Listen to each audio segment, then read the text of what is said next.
The sky turned dark at noon, not from clouds, but from ships.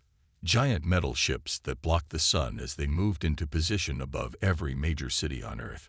Frank Nichols was drinking coffee in the Pentagon break room when the alarms began. His phone buzzed with an urgent message at the same time. As a major in the Air Force with 15 years of strategic planning experience, he knew this wasn't a drill. "Nichols," barked General Peterson as Frank rushed into the command center. "We've got unidentified objects in orbit. Lots of them." The main screen showed hundreds of massive ships. Unlike anything humans had built, they were smooth, with glowing blue lines across their dark surfaces. Frank felt his mouth go dry. After years of wondering if humans were alone in the universe, they had their answer.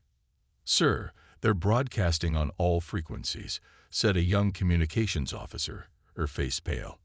The message played across every TV, radio, phone, and computer around the world.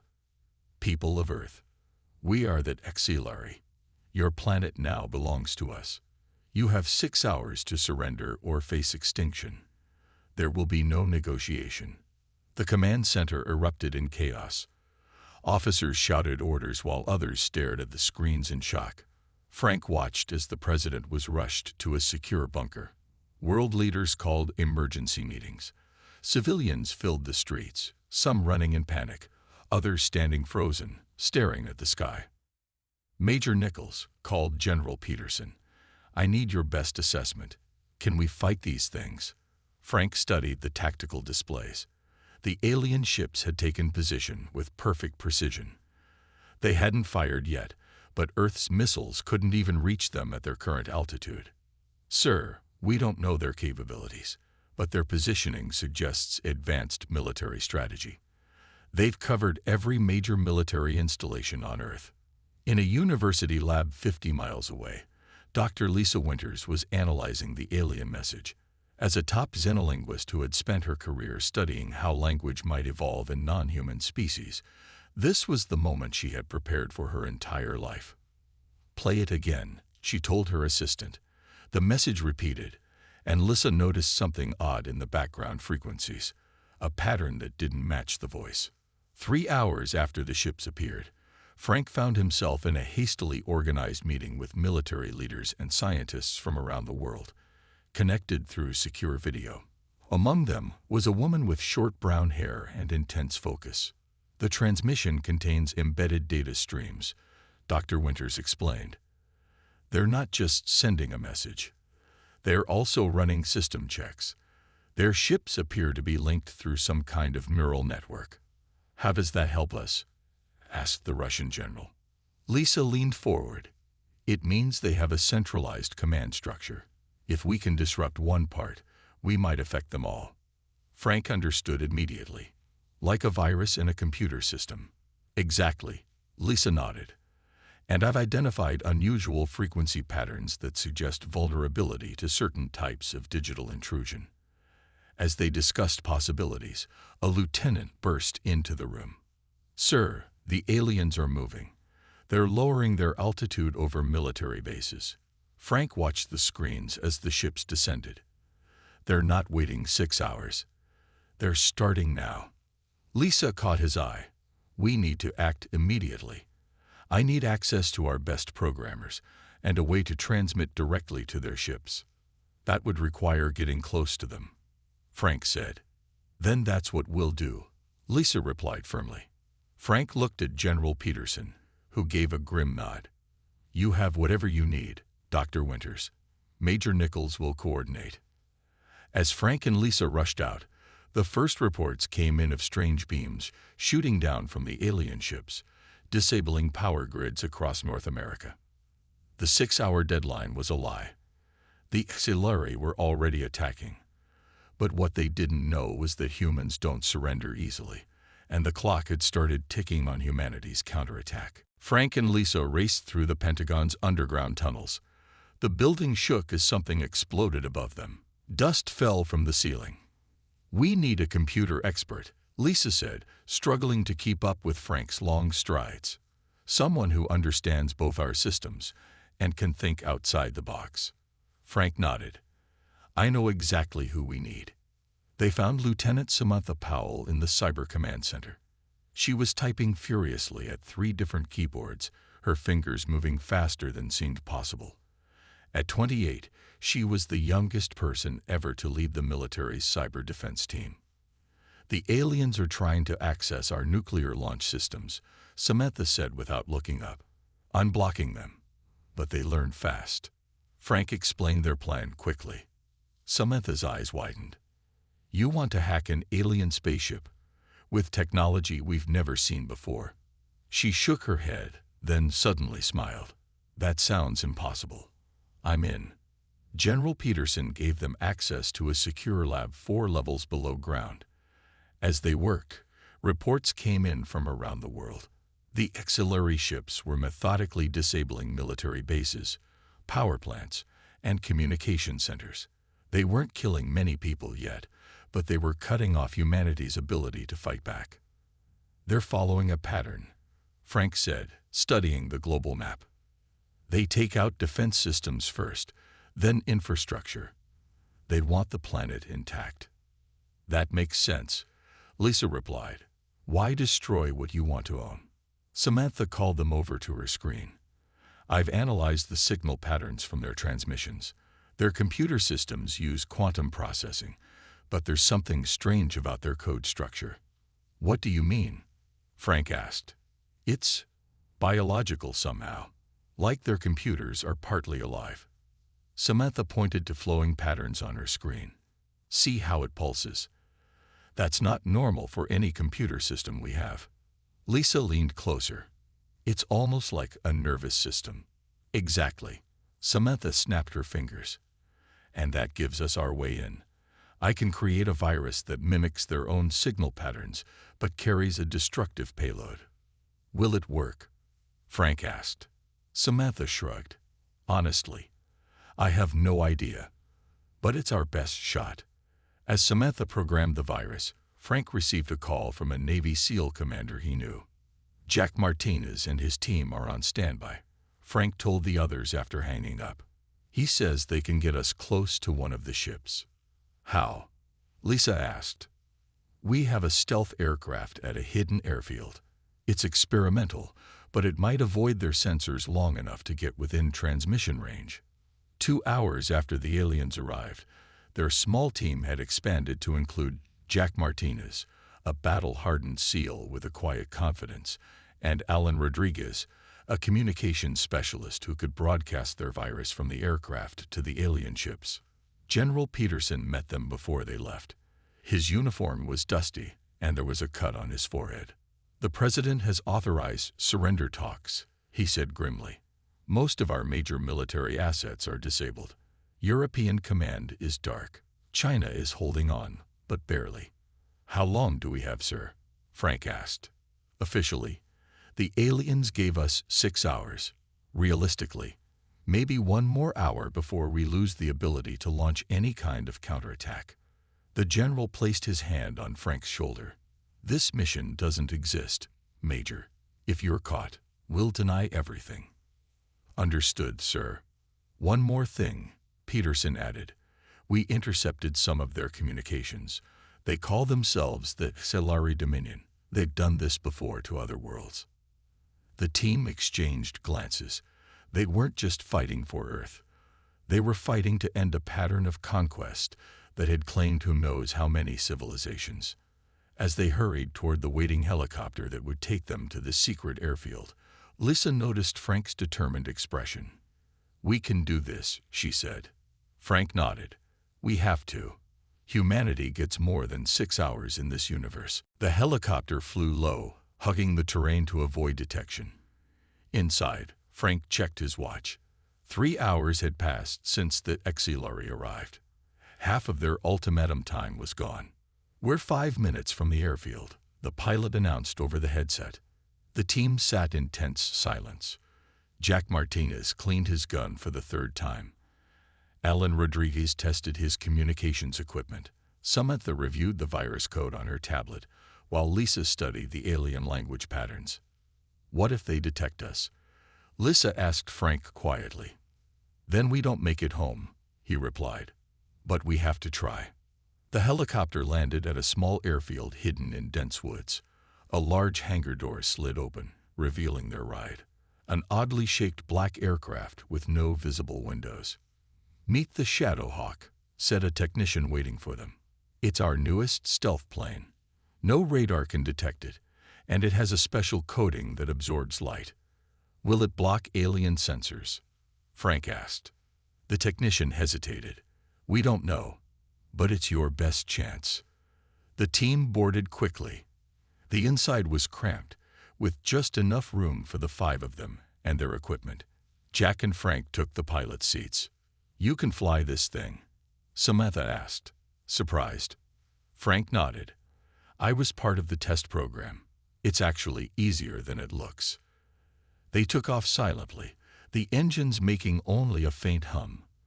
The plane climbed rapidly, heading toward the nearest Silari ship hovering over a military base 30 miles away. As they approached, they saw the alien vessel up close for the first time. It was massive, at least a mile long, with a smooth surface covered in glowing blue lines that pulsed like veins. "It's beautiful," Lisa whispered. "And deadly," Jack added, pointing to the ground below where smoke rose from the destroyed base. Alan set up his broadcasting equipment.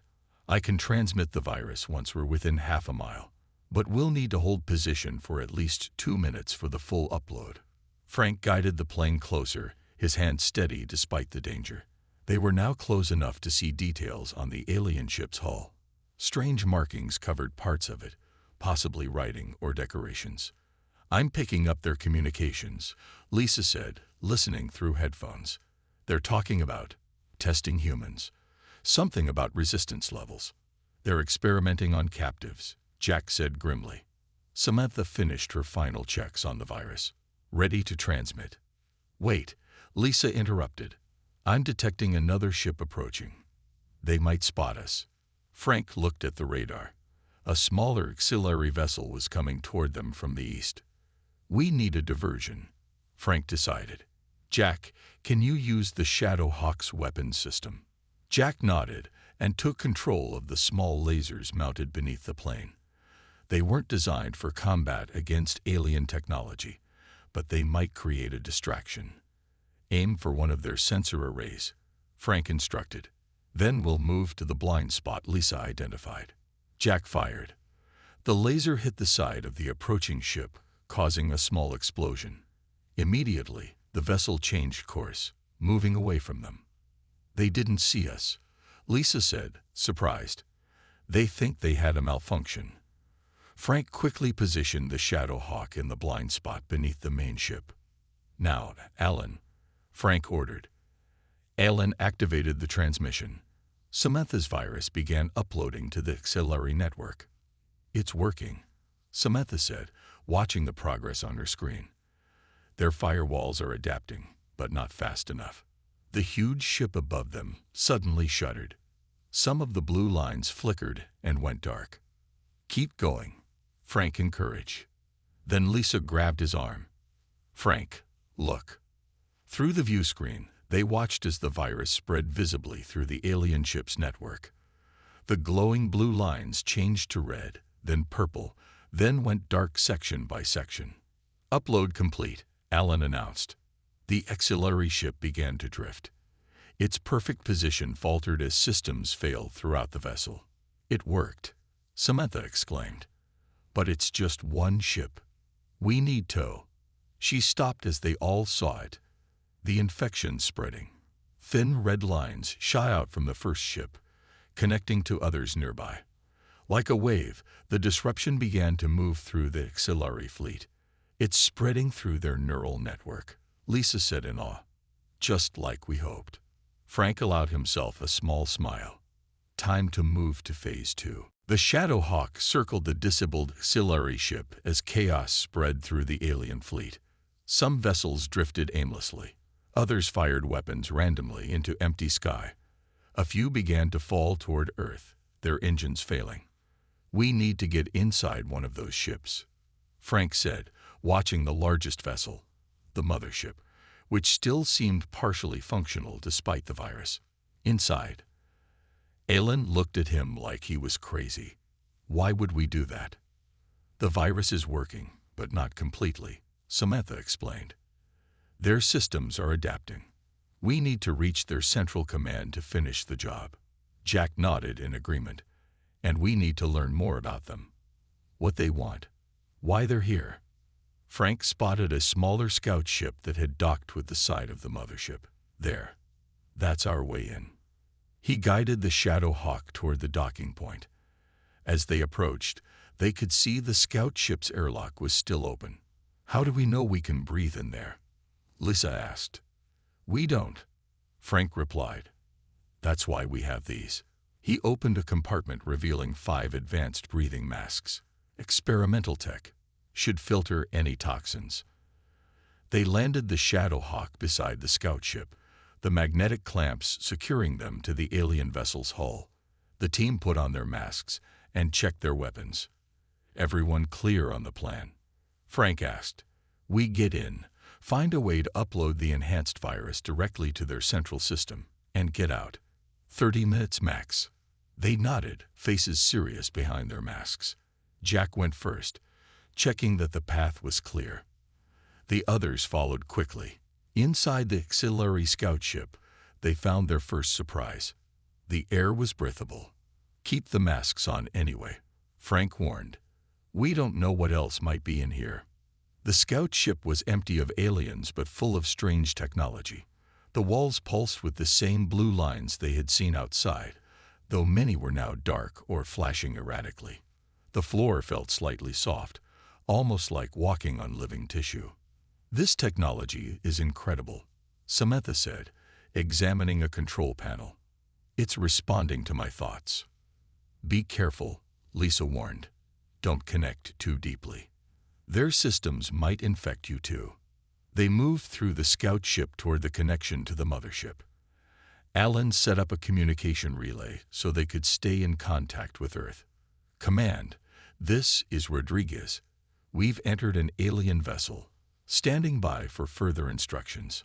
General Peterson's voice came through with static. This is Peterson. Good work. The virus is affecting their fleet worldwide. Get us whatever intel you can. As they reached the doorway to the mothership, they heard a strange sound, a high-pitched whine that made their teeth hurt. What is that? Jack whispered, raising his weapon. The answer came as auxiliary rounded the corner. It was 7 feet tall with gray skin that seemed to shimmer. It had 4 arms and a head with no visible eyes, just a series of ridges where eyes should be. It wore a suit made of the same living material as the ship. The alien froze when it saw them. Then it raised one of its hands, revealing a device embedded in its palm. Down, Frank yelled. They dropped to the floor as energy crackled over their heads. Jack rolled to his side and fired his gun. The bullets hit the alien but seemed to pass through its body without effect. Bullets don't work, Jack shouted. Lisa pulled a small device from her pocket, a sonic emitter she had been using to study the alien language. She adjusted it quickly and pointed it at the auxiliary. The alien immediately convulsed and fell to the ground, its limbs twitching. How did you know that would work? Frank asked, amazed. I didn't, Lisa admitted, but their communications use sound waves at frequencies that would be painful to most Earth life. I guessed it might work in reverse. They approached the fallen alien cautiously. It was still alive but incapacitated. We should take it with us, Samantha suggested. It might have access codes we need. Frank nodded. Jack, you and Alan secure it. Lisa, Samantha, let's move into the mothership. We're running out of time. As they stepped through the doorway into the larger vessel, they entered a vast chamber filled with thousands of pods. Inside each pod was what looked like a sleeping alien. It's an army, Frank realized. They're not just here to conquer Earth. They're planning to colonize it. Frank, Lisa, and Samantha moved carefully through the rows of sleeping aliens. The pods hummed softly, keeping their occupants in some kind of suspended animation. These aren't soldiers, Lisa said, studying the aliens inside. Look at their bodies. No muscle tone. No implants like the one that attacked us. Civilians, Frank realized. They'd brought their families. Samantha had stopped at a control panel, her fingers hovering over the glowing symbols. This is a life support system. It's maintaining perfect conditions for them. A noise from behind made them turn. Jack and Alan had dragged the unconscious alien into the chamber. It's starting to wake up, Jack warned. Whatever you did is wearing off. Lisa adjusted her sonic device again and pointed it at the alien. It went still once more. We need to find the central command center, Frank said. This ship is massive. Any ideas? Samantha pointed to lines on the floor that pulsed with blue light. These might be pathways, like blood vessels leading to a heart. They followed the glowing lines, moving deeper into the ship. The pathways grew wider and brighter as they proceeded. Twice they had to hide as alien guards walked past, their movements jerky and uncoordinated, clearly affected by the virus. After what seemed like miles of corridors, they reached a massive door. Unlike the organic-looking walls around them, this was made of solid metal with strange symbols carved into its surface. This has to be it, Frank said. How do we get in?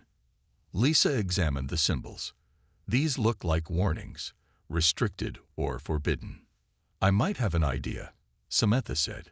She pulled out her tablet, which was still running the virus program. Their systems are connected. If I can hack into the door controls. She worked quickly, connecting her device to a nearby panel. The symbols on her screen matched those on the door. Got it, she said after a few minutes. The massive door slid open silently. Inside was a spherical chamber. In the center floated a Xilari unlike any they had seen before. It was larger, with 6 arms instead of 4, and its head had a crown-like structure that pulsed with light. Dozens of tubes connected it to the ceiling and floor. That must be their commander, Frank whispered. The alien's head turned toward them, though it still had no visible eyes. Humans. It spoke, its voice somehow inside their heads rather than in the air. You are unexpected. Frank stepped forward, weapon raised. Call off your attack. Leave our planet. The commander made a sound like laughter. Impossible. Your world is chosen. The journey was long. We cannot return empty. Your ships are failing, Frank said. Our virus is spreading through your fleet. A temporary setback. Our systems will adapt. The commander's voice was calm, unworried. Samantha was working furiously on her tablet. Frank, she whispered. The crown. It's the central node of their entire network. If I can upload the virus directly to it. You believe you can defeat us? The commander asked. Many species before you believed the same. All now serve the Dominion. How many worlds have you taken? Lisa asked, trying to keep the alien distracted. 17 complete conquests, 12 more in progress. Yours would be the 30th in our collection. While the commander spoke, Samantha edged closer to a control panel near the wall. Why Earth? Frank asked. What's special about our planet? Your world is perfect for our biology. Rich oxygen, abundant water. And your species. The commander's voice held something like amusement. Your species fights well for primitives. You will make excellent servants. Suddenly, alarms blared throughout the chamber. The commander's body tensed. What have you done? It demanded. Samantha had connected her tablet to the ship's systems. Uploading the enhanced virus now, she announced. This version targets your neural pathways directly. The lights in the chamber flickered. The tubes connected to the commander began to pulse erratically. Stop, the commander ordered, its mental voice now strained. You do not understand what you are doing.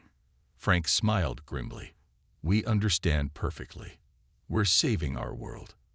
The commander's body began to convulse as the virus reached its neural crown. The glowing patterns across its body flickered and changed colors. This is impossible, the commander gasped. Humans are primitive. We may be primitive, Frank said, but we're really good at adapting. The chamber shook violently as systems throughout the ship began to fail. We need to get out of here now, Jack warned. This whole place is coming apart. The mothership trembled as explosions echoed through its corridors. Pieces of the ceiling fell around them as Frank led the team out of the command chamber. Which way? Alan shouted over the noise of tearing metal. Jack pointed to the path they had come from, but it was now blocked by a collapsed wall. Not that way. Samantha checked her tablet, which still showed a map of the ship's layout she had downloaded. There's another route. Maintenance tunnels. This way. They followed her through a narrow door into a cramped passage. The walls here were transparent, showing the inner workings of the ship, pipes carrying glowing fluids and bundles of what looked like nerves pulsing with electricity. The ship is alive, Lisa realized, or partly alive, a fusion of biology and technology. And it's dying, Frank added as they ran. Behind them, they heard the angry shouts of Silari soldiers. Their pursuers were disorganized but dangerous. They're coming, Jack warned, taking up the rear position. I'll slow them down. He planted small explosives from his pack at intervals as they ran. The first one detonated, collapsing part of the tunnel behind them. But the aliens quickly found another route, appearing at intersections ahead. Frank fired his weapon at two Silari that blocked their path. The bullets still seemed ineffective, but the aliens flinched away from the noise. They hate sound, Lisa shouted. She activated her sonic device at maximum power. The high-pitched whine made the humans' ears hurt even through their protective gear, but the effect on the aliens was devastating. They fell to the ground, their four arms covering the ridges on their heads. The team pushed forward, using Lisa's sonic weapon to clear a path. They reached a large hangar bay where several smaller ships were docked. We need to take one of these, Frank decided. The Shadowhawk is probably lost. Alan examined the nearest ship. It looks simple enough. Like their scout ships, if Samantha can interface with the controls. Samantha nodded, already connecting her tablet to the ship's access panel. Working on it. Give me 2 minutes. Jack set up a defensive position at the hangar entrance.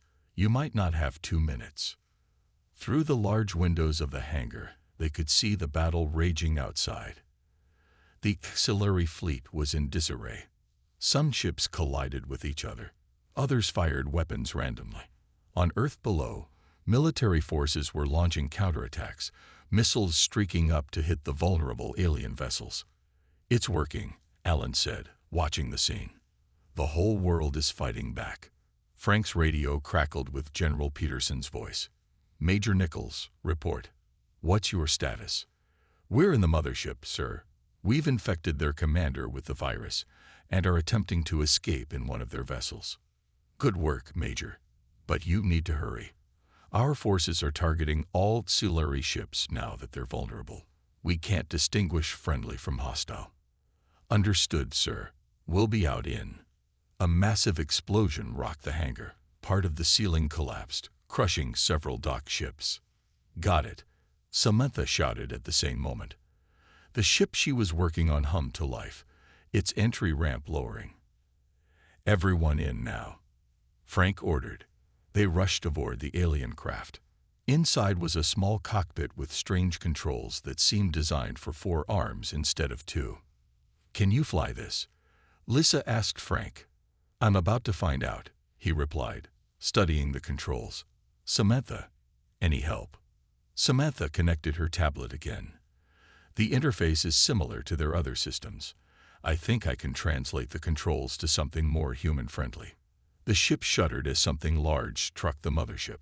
Through the view screen, they saw one of the auxiliary vessels crash into the side of the mothership, tearing a massive hole in its hull. No more time, Frank said. He placed his hands on what looked like the main controls. To his surprise, they responded, reshaping to fit his human grip. It's adaptive technology, Samantha explained. It's learning from you. The small ship lifted off the hangar floor just as more debris crashed down around them. Frank guided it toward the opening torn in the mothership's hull. Hold on. he shouted as they accelerated toward space, leaving the dying mothership behind them. As they emerged into open air, they saw the full extent of humanity's sudden victory. Across the sky, Silari ships were falling. Earth's military forces, coordinated globally for the first time in history, were systematically taking down the remaining aliens. "We did it," Lisa said quietly. "We gave them minutes, not hours." Frank piloted the stolen alien ship through chaos. All around them, the auxiliary fleet was falling apart. Some ships crashed into the ocean. Others drifted into space. A few exploded in brilliant flashes of blue light. "The virus worked better than we expected," Samantha said, watching the destruction through the view screen. "It's not just disabling their systems. It's causing chain reactions. Look at that." Alan pointed to the mothership behind them. A massive hole had opened in its side, and smaller explosions rippled across its surface. "General Peterson, are you receiving?" Frank called through their radio. "We've escaped the mothership in an alien vessel. Please hold your fire on our position." "Receiving you, Major," came the reply. "We're tracking you. Good work. Return to base immediately." Lisa was studying the ship's database through Samantha's tablet connection. "There's so much information here. Their history, their technology, their plans." "Anything useful for right now?" Jack asked, keeping his weapon ready. He didn't trust that they were truly safe yet. "Yes," Lisa said, looking up with wide eyes. "The mothership, it has a self-destruct system, and I think the commander activated it before we left." Frank looked back at the massive vessel. "How big will the explosion be?" "Big enough to take out everything within 50 miles. Lisa answered, "Including Washington, D.C. Frank immediately changed course, turning the ship back toward the mothership. "What are you doing?" Alan asked in alarm. "We need to stop that self-destruct," Frank explained, "or at least move the mothership away from Earth."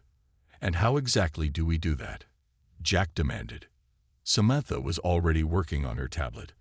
"The ship's propulsion system is still partially operational. If we can access it remotely." "We'd need to get close again," Lisa said. "Too dangerous." Frank shook his head. "We don't need to board it. We just need to get within transmission range." He pushed the small ship faster, heading back toward the mothership that was now venting flames and debris into the atmosphere. General Peterson's voice came through again. "Major, what are you doing?" "You're heading back into the danger zone." Frank explained the situation quickly. There was a long pause before Peterson responded. "Understood. We're evacuating the city just in case. You have 15 minutes before our missiles target that mothership. We can't risk the self-destruct." The team worked frantically as Frank maneuvered their small ship around the dying mothership. Debris struck their hull, causing the lights to flicker. "I need to get closer," Samantha said. "The signal isn't strong enough." Frank guided them toward what looked like a communications array on the mothership's upper section. It was still intact, though sparking with damaged energy. "There," Samantha pointed. "Perfect spot for transmission." As they hovered near the array, Samantha connected their ship systems directly to her virus program. "I'm going to try to override the self-destruct and activate the emergency propulsion." The mothership shuddered violently. Parts of its structure were breaking away, some pieces as large as buildings. "Hurry," Frank urged. "Almost there," Samantha said, her fingers flying over her tablet. "The system is fighting back. There must be backup protocols." Lisa leaned over to help. "Try using the commander's own access codes. I found them in the database." Samantha entered the codes. For a moment, nothing happened. Then the mothership's remaining engines flared to life, glowing with intense blue energy.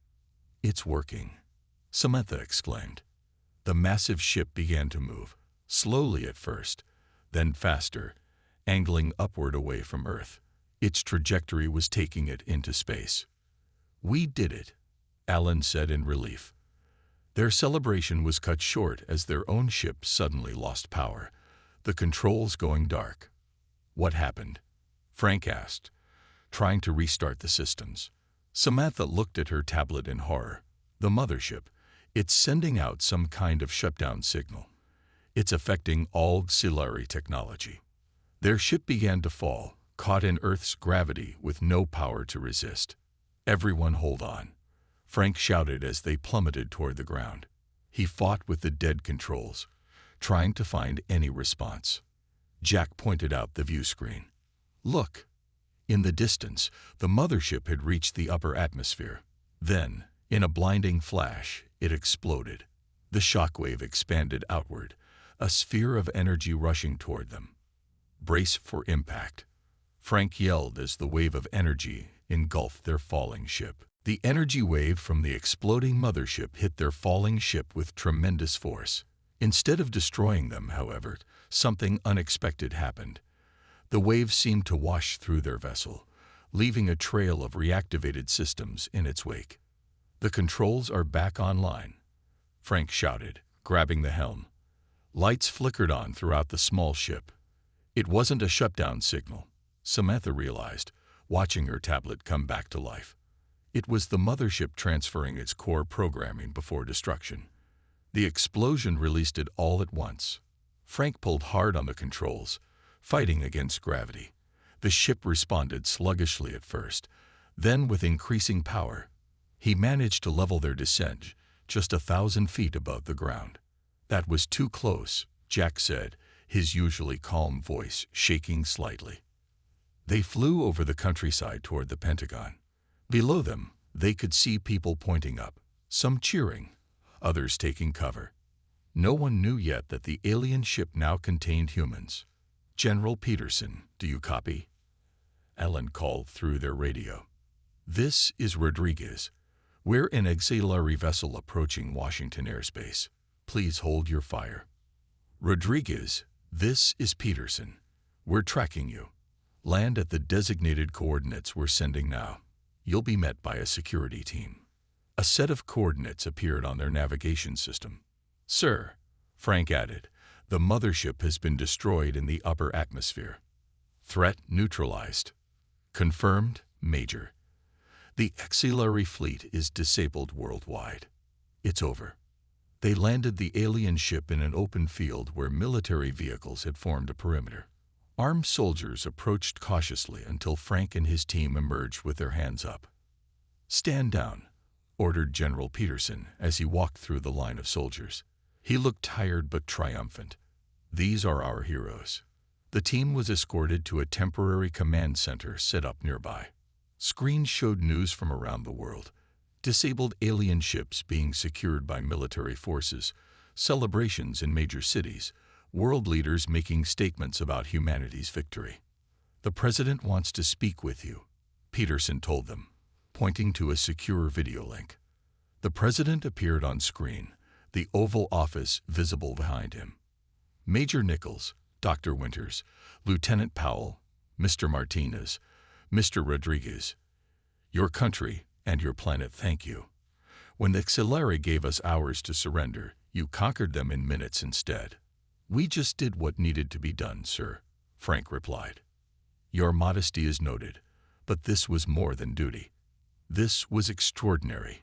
You've not only saved Earth, but you've also given us access to technology that will advance humanity by centuries. Lisa stepped forward. Sir, there's something you should know. The auxiliary database I accessed contains information about their empire. Earth wasn't their only target. They've conquered many worlds, and they answer to something called the Collective, a group of advanced species that share conquered planets between them. The president's expression grew serious. You're saying there could be more coming? Eventually, yes. But now we have their technology, their weapons, and most importantly, we know they can be beaten. In the following weeks, human scientists and engineers studied the auxiliary ships. They discovered how to replicate the biomechanical technology, the faster-than-light communication systems, and even the suspended animation pods. Frank was promoted to colonel and put in charge of a new Earth Defense Force, composed of military personnel from nations around the world. Lisa headed the research division, working to understand alien language and culture. Samantha developed new computer systems based on Solari neural networks. Jack trained special forces in alien combat techniques. Alan designed a planetary early warning system. 6 months after the invasion, Colonel Frank Nichols stood on the observation deck of the new space station, built from salvaged alien technology. Earth looked peaceful below, but he knew better than to believe the peace would last forever. "They'll come looking for their lost fleet," Lisa said, joining him at the window. Frank nodded. "And we'll be ready. The Exilari gave us hours to fall. We conquered them in minutes, and when the collective comes, they'll learn the same lesson." Lisa smiled.